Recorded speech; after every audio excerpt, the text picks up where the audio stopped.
There are some who say that Mr. Bundy's racial comments affect the Republican Party as a whole. In your mind, is it?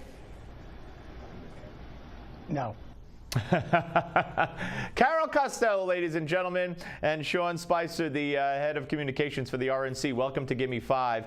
I got to tell you, Carol Costello got a lesson from Sean Spicer and from our friend Ron Christie on CNN last week, talking about this Bundy situation. And you heard it. His remarks reflect bad on the whole Republican Party, don't they? I mean, come on. Come on. Give me a break. Here's more. What I find fascinating as the chief spokesman for the Republican Party is that when a guy who has a problem with cattle grazing and has a discussion about the size of government and the overreach of the federal government makes a comment, every reporter calls the Republican National Committee asking for comment. But yet when similar incidents happen time and time again on the left, there is zero coverage. Absolutely zero. Just this week, Governor Pat Quinn, the Democratic governor of Illinois, the president's home state, made Jewish, anti-Semitic, Jewish and black comments, and there was zero discussion. Yep. You know what Pat Quinn did? His campaign put out twice, from what I've read, reportedly twice, and then took it down after somebody brought it up.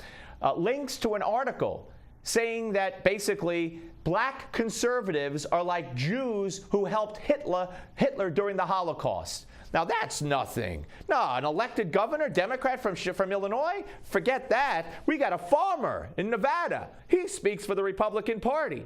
Do you see the lunacy? Do you see the double standard? But didn't deter Carol Costello.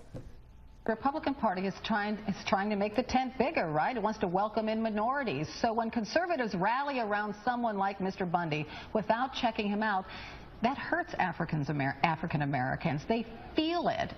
Really? What do you mean checking him out? Were they supposed to Google him and see his history of articles and racist comments? What do you mean checking him out? What does that mean? He's a farmer. Oh, my goodness gracious. Here is Ron Christie.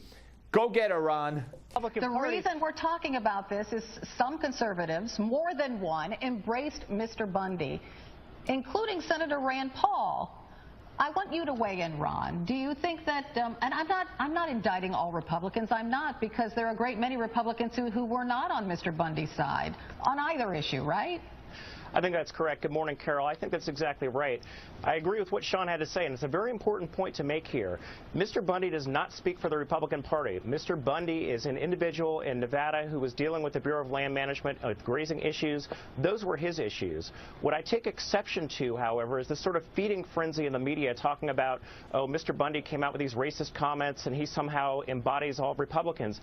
I look back at an individual who is the Senate Majority Leader, who is from Nevada, who referred to President Obama as a Negro who was light-skinned, who wouldn't be offensive.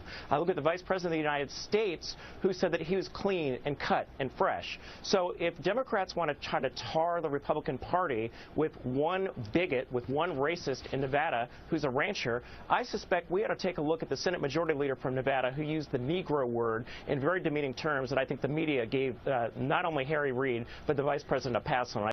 He is so right. First of all, he is so right. Bravo, Ron Christie.